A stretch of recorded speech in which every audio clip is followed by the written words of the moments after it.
Bien, los jueces que juzgaron a las juntas militares, hay unas plaquetas en el estudio que ellos recibieron el sábado precisamente de parte del Congreso y que las van a ver en cualquier momento. Bueno, la primera pregunta que les quiero hacer, y ya ahora responda cada uno como quiera, respondan todos, cada uno en su... es, ¿cómo era el momento? Porque esta pregunta les quiero hacer por una razón. Se han pasado 27 años. Alguna gente que era joven en ese momento no recuerda ese momento. Hay jóvenes de 27, 30 años que no lo vivieron ese momento. Es decir, ¿cómo era el momento político en el que ustedes tuvieron que juzgar por primera vez en la historia, y creo que por primera vez en el mundo, a una dictadura militar? ¿Cómo era ese momento? ¿Quién quiere empezar? Dale. Bueno, usted lo ha dicho, fue la primera vez en el mundo, no solo en la Argentina. Y bueno, nos tocó en suerte y arremetimos con grandes convicciones. En realidad veníamos de, los 6 jueces veníamos de lugares casi distintos, diría, y sin embargo nos unía la convicción de que había que aplicar la ley. Esa, simplemente, había que aplicar la ley. Y bueno, así lo hicimos. Pasamos momentos, no diría duros, pero muy solos. Fíjense que de nuestros colegas de la justicia, muy pocos se interesaron y vinieron a las audiencias, muy pocos. Porque la mayoría, y nos lo hicieron saber, pensaban que eso era un tema político, que la justicia no debía meterse. Así fue. ¿Que la justicia no debía meterse? No, que era un tema político. En realidad había también alguna otra razón, una falta de credibilidad y de confianza en el proceso democrático que se había instalado, abierto. Estábamos en una alborada democrática. Y la incertidumbre estaba dada porque la tradición argentina era una tradición de alternancia de civiles y militares. Claro, los militares iban a su casa tranquilos y no les pasaba nada. Claro, no pasaba absolutamente nada. Luego tampoco sabían cuánto tiempo más iba a haber democracia y qué iba a pasar en definitiva con eso que estábamos intentando hacer nosotros. No teníamos confianza pública, no teníamos credibilidad. La situación era de tensión y también de incertidumbre. Y lo curioso fue que esa confianza y luego la certidumbre de que la cosa iba en serio y que iba a poder llegar a buen puerto se fue ganando progresivamente. Y en particular a partir del momento en que comienza la etapa del juicio público, oral y público. Ese fue el momento decisivo que marcó un punto de inflexión y mostró que era totalmente posible lo que estábamos encarando, ¿no? Por supuesto que, perdón. Bueno, que uno después, a medida que se fue recopilando la prueba, fue advirtiendo que en realidad era un reclamo no solamente nacional, sino internacional. Que entre la enorme prueba que fuimos recopilando, se pudo traer aquí a la Argentina, se envió desde Ginebra los reclamos internacionales que se habían hecho. Y para nuestra sorpresa, cuando llegó ese container desde la embajada en Ginebra, que estaba a cargo en ese momento de Leandro Despuig, vimos que eran 52 países del mundo que habían hecho reclamos internacionales por connacionales desaparecidos. Es decir, por violaciones a los derechos humanos en Argentina. En Argentina. 52 países. Por supuesto, si yo le estoy dando el número de 52, es que estaban todos los países del mundo. Hasta Chile había hecho reclamos internacionales. Chile, Cuba, por supuesto desde ya los países con fuertes europeos, colectividades acá. Efectivamente. Y desde ya el reclamo en el orden interno abarcaba no solamente a los familiares desaparecidos ni a las incipientes organizaciones de derechos humanos, sino también al Congreso Episcopal, a los organismos internos de justicia, colegios de abogados, etc. Sí, por supuesto que en la Argentina los movimientos de derechos humanos, el movimiento de las madres de Plaza de Mayo, que verdaderamente celebraron una tarea heroica, ¿no? Porque unidas por el dolor, ellas solas se enfrentaron a todo el régimen. Había un reclamo de justicia fuerte, ¿no? Hay también una organización que luchó mucho durante la dictadura y que se la nombra poco ahora, que es la Asamblea de La Derechos Asamblea. Humanos. Bueno, la Claro, Asamblea fue la que le dio un carácter más institucional a los reclamos. La CONADEP nació en la Asamblea, Claro. porque en realidad cuando ellos pensaron, bueno, ¿por qué no comenzamos a recopilar los datos y hacemos una ficha por cada uno de los casos que conocemos? Y ahí nació un ficherito que creo que llevaba Graciela Fernández Meijide, bueno, que fue la base, y que fue después secretaria de la CONADEP. secretaria de la CONADEP. Pero había otro sector muy grande de la sociedad, muy grande, que creía lo que relataban los militares acerca de que los desaparecidos no existían, de que en realidad había que premiarlos porque gracias a ellos estaba la democracia, porque habían derrotado la subversión. Y esta segmentación social se palpaba muy claramente, muy claramente. Era incluso cuando nosotros dictamos las reglas de la audiencia, pusimos particular cuidado porque temíamos, bueno, de que alguno de los sectores estos pudiera hacernos desbarrancar el juicio. Por eso prohibimos que hubiera ningún distintivo, ni uniforme, ni pañuelos.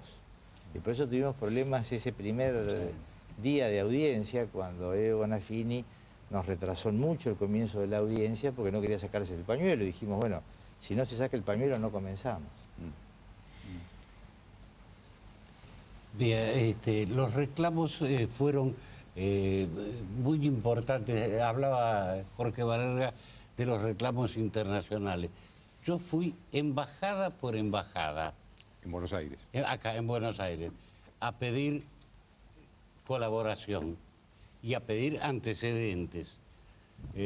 Tuve la más amplia colaboración de todas las embajadas, especialmente Embajada de Francia, Embajada de Italia, Embajada de España. La Embajada de Italia, el embajador me dijo, ¿tiene algún empleado que lea italiano? Le abro los archivos.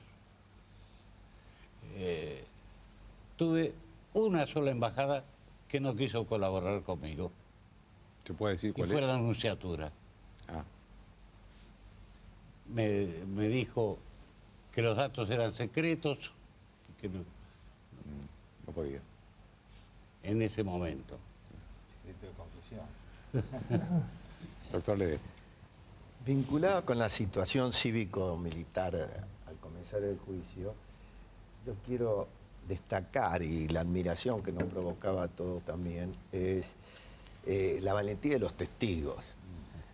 Porque nosotros, de alguna manera, a lo mejor teníamos un avión para salir para España o para México, pero los testigos que ya habían padecido torturas, detenciones ilegales, etcétera, que se animaran a cara descubierta a comparecer ante la sociedad entera, se transmitía por televisión,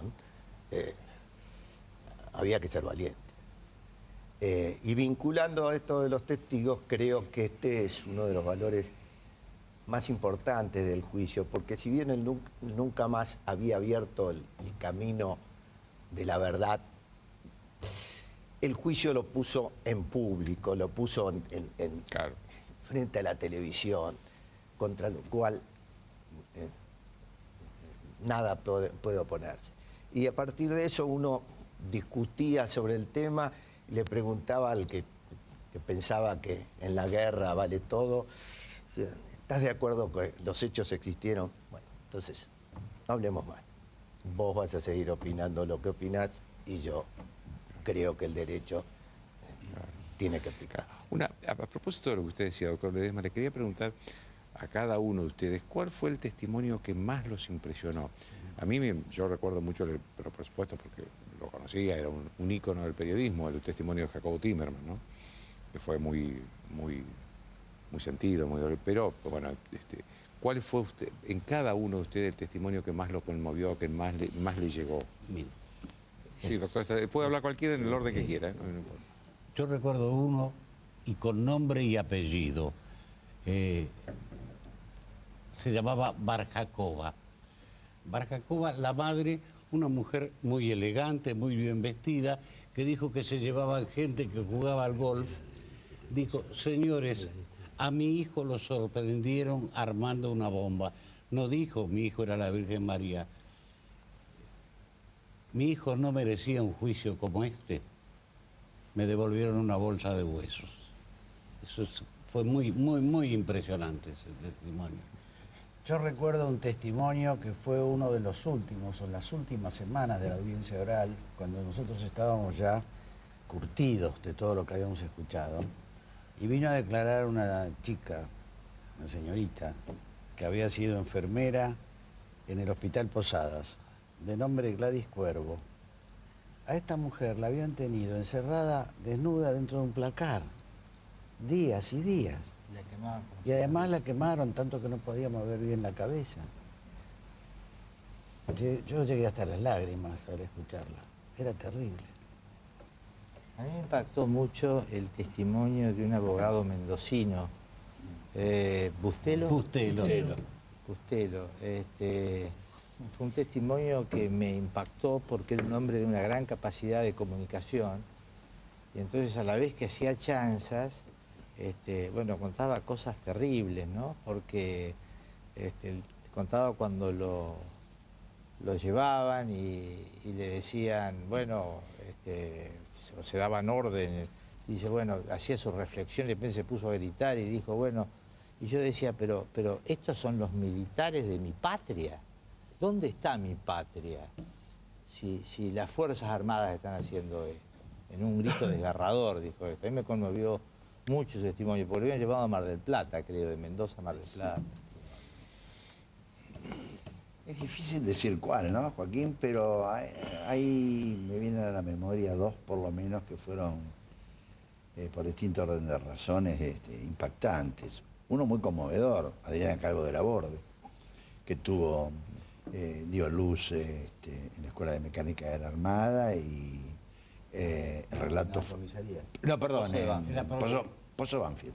Pozo de Banfield. En el Pozo de Banfield, y le hicieron limpiar su propia placenta con motivo de ese parto.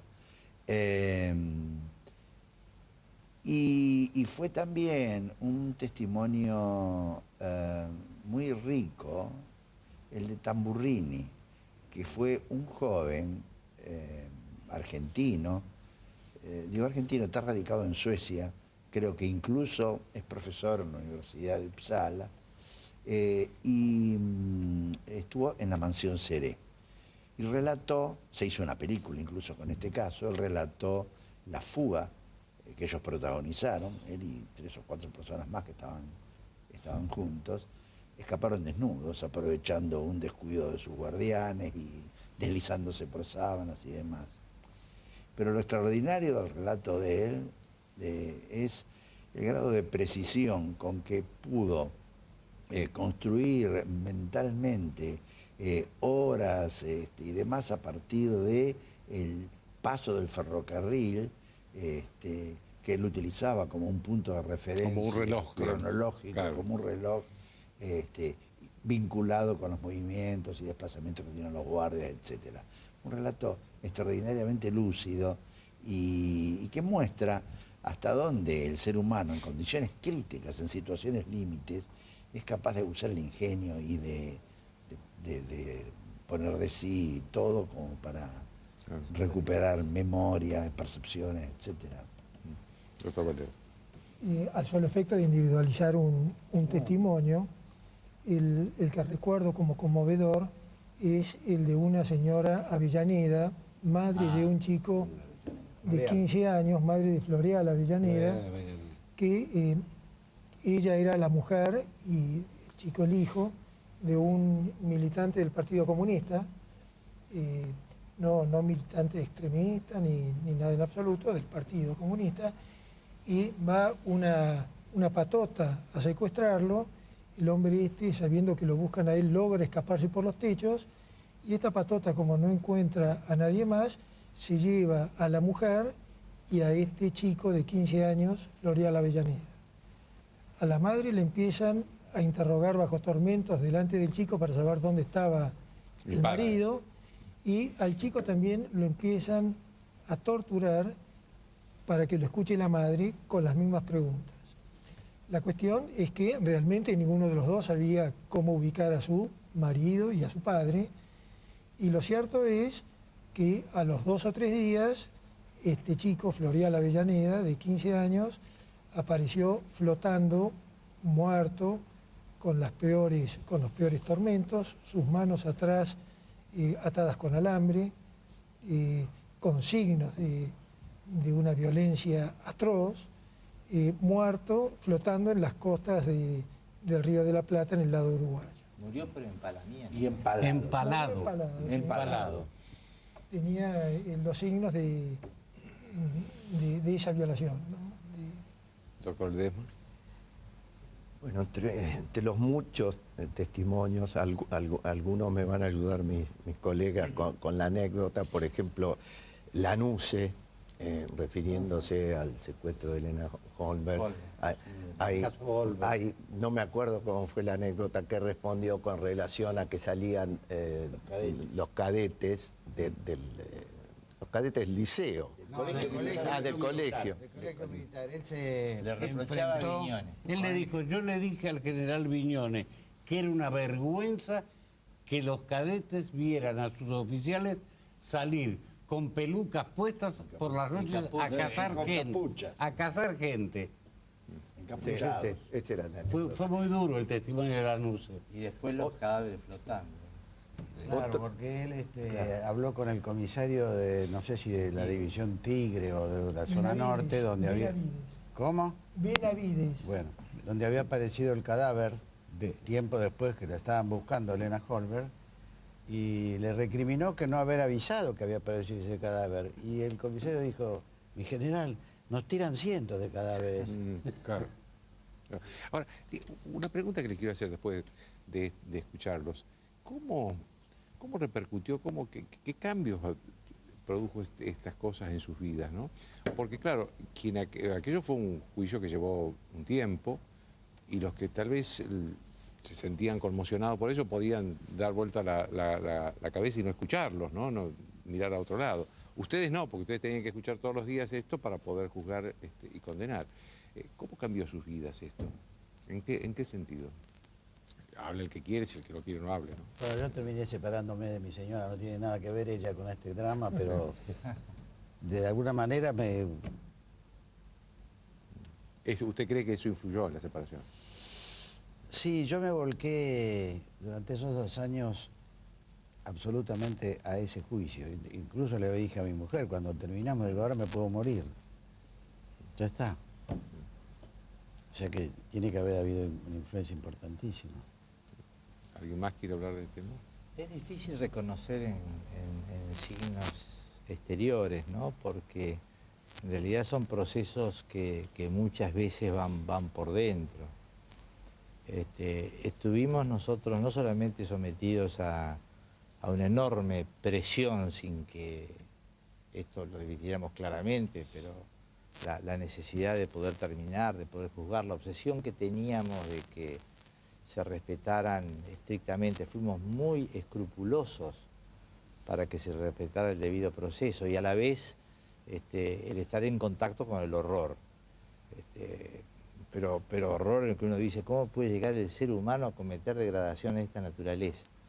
Yo no puedo decir si cambié algo exteriormente, pero me parece que todos nosotros llevamos dentro nuestro esos meses terribles, porque durante ese tiempo tocamos y vivimos y tomamos plena conciencia de esta degradación humana.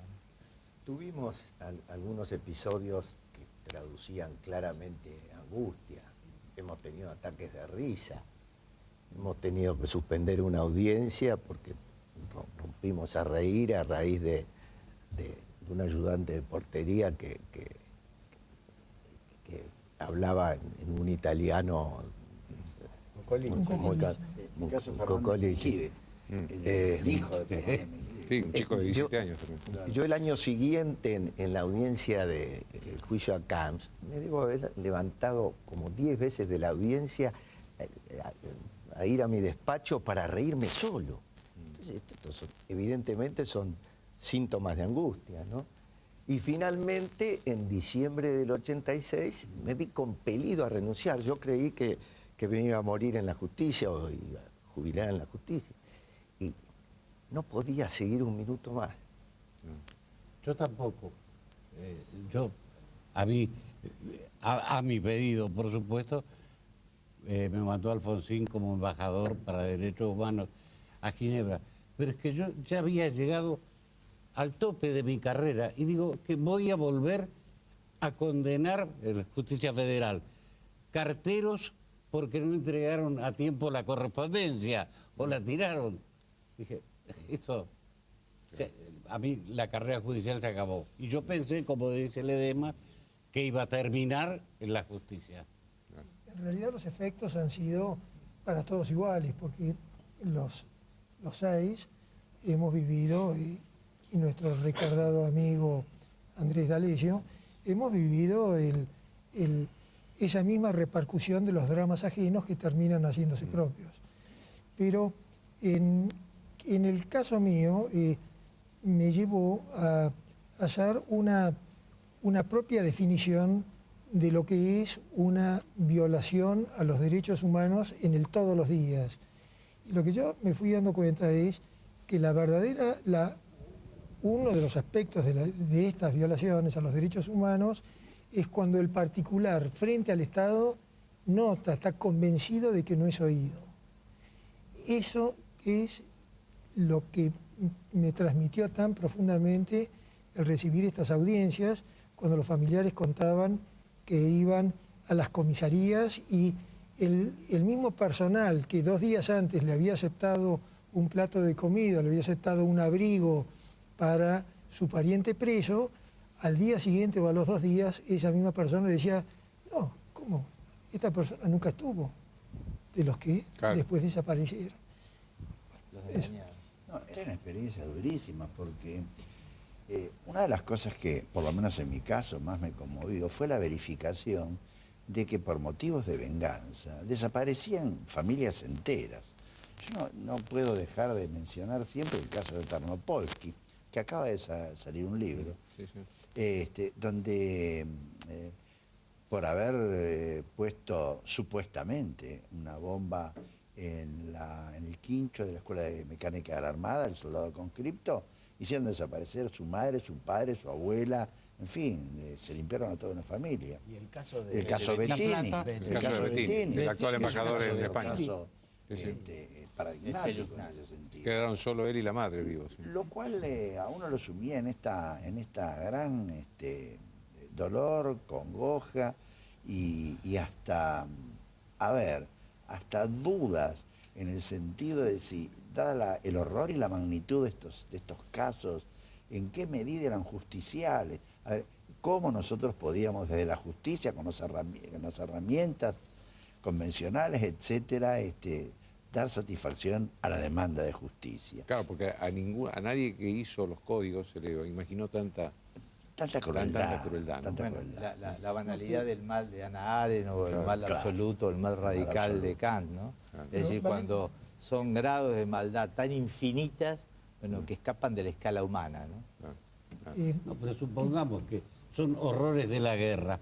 Pero cuando uno se encuentra con gente que robaba, por ejemplo, nosotros tuvimos un testigo que dijo, me robaron todo, era para reírse, me robaron todo, desde los calzones de mi mujer hasta el maquiclip de la cocina. Eran cosas inaceptables. Una cosa que le quería preguntar, y ahí alguno responde en nombre de todos, o no, o 2 o 3 o todos.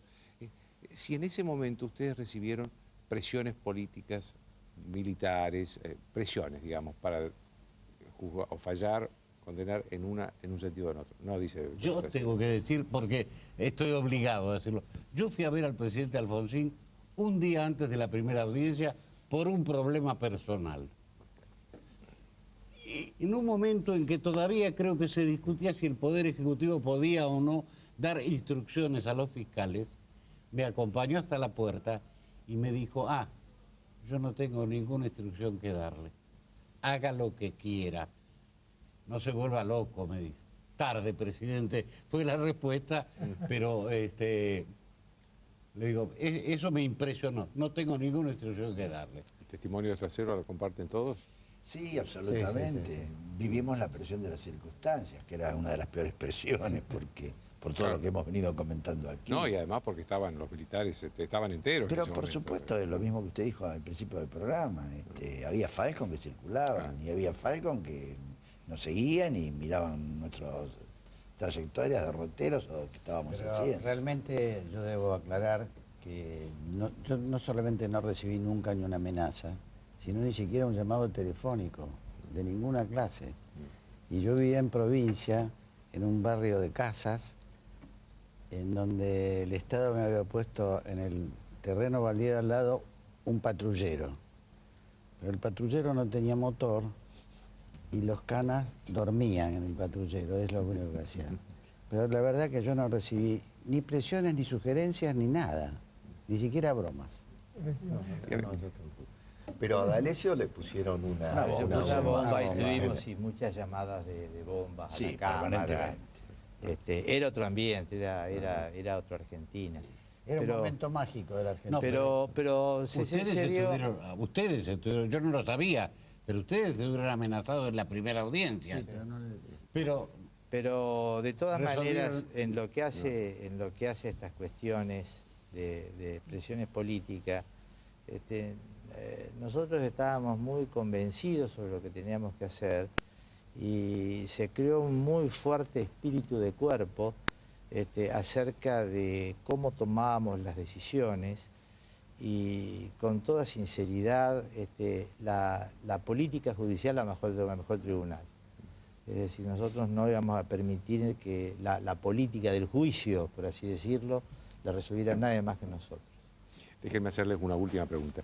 ¿Cómo recibieron ustedes después lo que se llamó el paquete de leyes de perdón, que son las dos leyes de Alfonsín, obediencia de vida y punto final, y los indultos de Menem? Es decir, ustedes que habían juzgado, que les había llevado tiempo, energía, sacrificio, esfuerzo, condenar, llegar a una conclusión, que esto se produjera poco tiempo después. Si bien es cierto que los condenados de ustedes no fueron beneficiados por las leyes de Alfonsín, sino por las de Menem. Por los ¿no? indultos. Por los indultos de Menem. Sí, claro. ¿Cómo recibieron esto? Mal porque entendíamos que era una pésima señal. Nosotros veníamos trabajando con un objetivo claro, que era hacer justicia, esclarecer los hechos que habían pasado, dar una satisfacción a las víctimas. Conocíamos ya la magnitud de los hechos, no es que se hubiese dictado una amnistía con carácter previo sin que se supiese, era muy claro.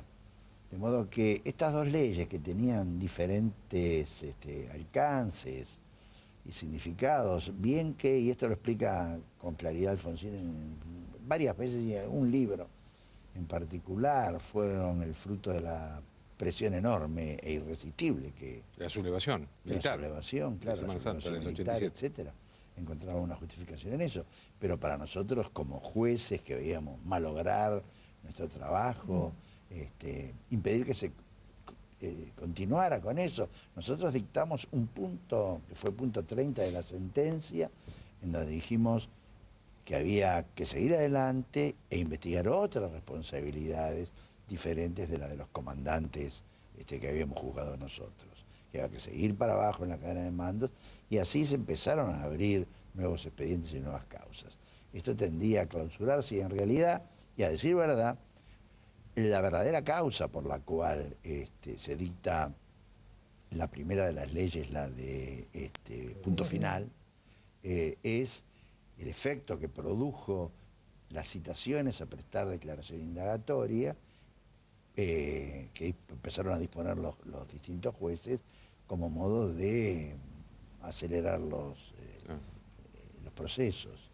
Así que, y ni qué decir del indulto de Menem, que no tenía justificación. Eso ya no tenía ninguna justificación, fue una decisión personal suya, de acuerdo a seguramente la mirada política que tenía, porque él también fue generoso con montoneros o con las agrupaciones que habían sido incluso algunos de ellos juzgados y condenados, de modo que pero no había ninguna razón de presión ni que lo justificase, ¿verdad? A usted esta cera le costó una renuncia, ¿no?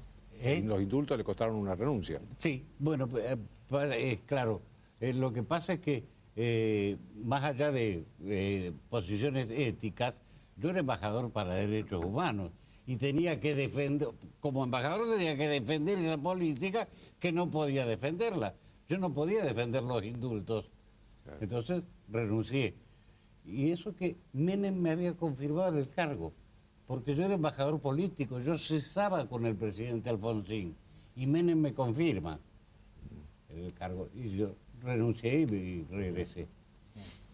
En realidad, bueno, me parece que por supuesto, la obediencia debida no tiene justificación legal ni moral, encuentra justificación política. El propio Alfonsín, cuando la mandó, dijo que iba a hacer algo que no le gustaba.